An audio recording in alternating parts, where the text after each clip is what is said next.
나지 않는 나라, 대한민국. 우리에게 정말 익숙한 말이죠. 그런데 그래서 에너지 자립, 이거 정말 가능할까요?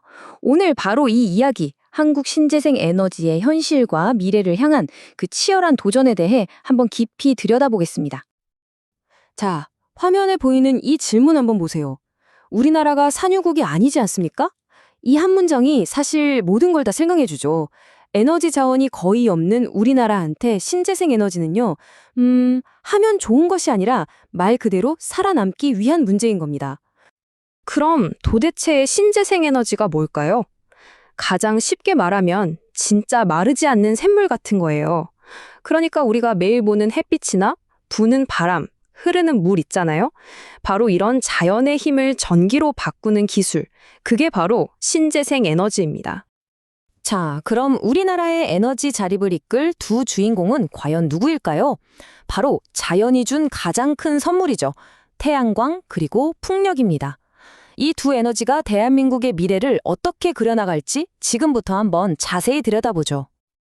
지금 보시는 이 장면들 정말 희망적이지 않나요? 끝없이 펼쳐진 저 태양광 패널들, 그리고 저 힘차게 돌아가는 풍력 터빈. 이게 바로 우리가 꿈꾸는 깨끗한 미래의 모습이죠. 태양광은 반도체 기술로 햇빛을 바로 전기로 바꾸는 거고요. 풍력은 저 거대한 날개가 바람에 돌아가면서 그 힘으로 전기를 만드는 원리입니다. 이 그림을 보시면 원리가 생각보다 되게 간단해요. 먼저 바람이 저 큰 날개를 휙 돌리잖아요.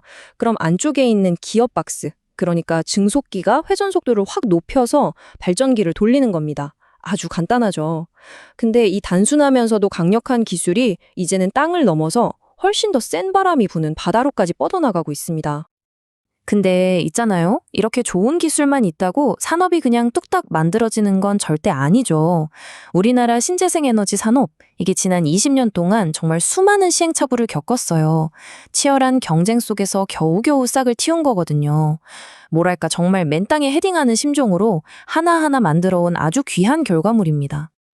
자, 그 역사를 한번 거슬러 올라가 볼까요? 시작은 2002년이었어요. 정부가 발전차액 지원제도 FIT라는 걸 도입했는데 이게 뭐냐면 만든 전기를 정부가 비싸게 사주는 거예요. 그러니까 기업들이 이거 돈이 되겠는데? 하면서 투자를 시작한 거죠. 그렇게 물꼬가 트이고 2010년대 들어서는 대기업들이 뛰어들어서 부품 생산부터 발전소 건설까지 싹 다 하는 이른바 수직 계열화를 만들었습니다. 그리고 지금은요, 아주 실력 있는 중소기업들이 이 산업 생태계를 정말 튼튼하게 받쳐주는 구조가 된 거죠. 정부는 여기서 한 발 더 나아가서 산업 성장에 아주 강력한 드라이브를 겁니다. 바로 여기 새만금 간척지. 이 어마어마한 땅에 세계 최대 규모의 신재생 에너지 단지를 짓겠다는 정말 야심찬 프로젝트를 시작한 거죠. 이게 왜 중요하냐면 보통 이런 거 지으려면 주민들 반대도 심하고 환경 문제도 생기잖아요.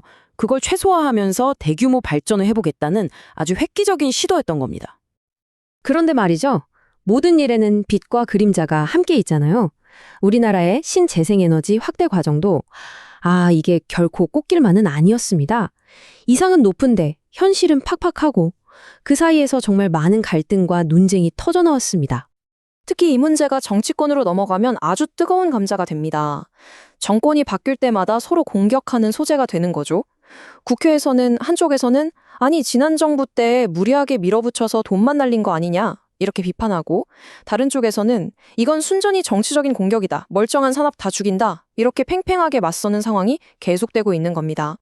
사실 이런 정치적인 논쟁보다 더 심각한 건 우리 삶에 직접 와닿는 현실적인 문제들입니다.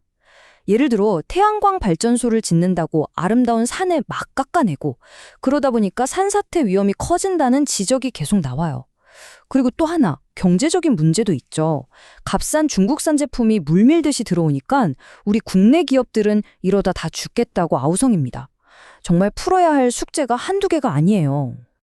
자, 이렇게 문제가 복잡하게 얽혀 있는데 이걸 도대체 어떻게 풀어야 할까요? 어쩌면 해답은요, 우리가 생각지도 못했던 기존의 틀을 완전히 깨는 그런 혁신적인 아이디어에 있을지도 모릅니다.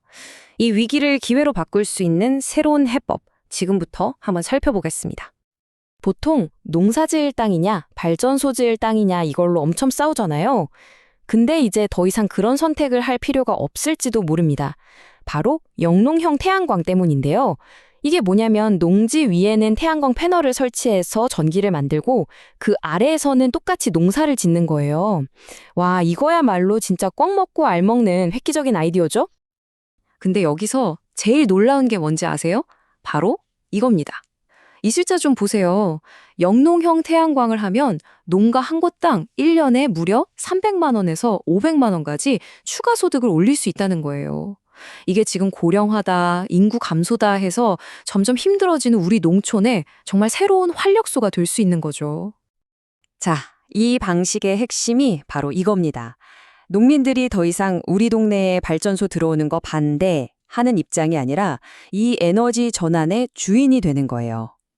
생각해 보세요. 내 땅에서 전기도 만들고 그걸로 돈도 버는데 반대할 이유가 없잖아요. 그쵸? 기술, 경제, 그리고 지역 주민이 모두 함께 이득을 보는 진짜 상생 모델이 탄생하는 겁니다. 결국 기술, 정치, 그리고 우리 농촌, 바로 우리 이웃들의 삶, 이 세 가지가 어떻게 조화를 이루느냐에 대한민국의 에너지 미래가 달려있는 것 같습니다. 정말 쉽지 않은 문제죠. 과연 우리는 이 어려운 방정식을 잘 풀어서 지속 가능한 미래로 나아갈 수 있을까요? 오늘 이야기가 바로 그 해답을 함께 고민해보는 작은 시작점이 되었으면 좋겠습니다. 들어주셔서 정말 감사합니다.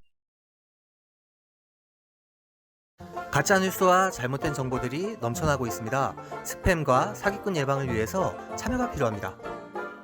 첫 번째, 3개의 점을 눌러주세요.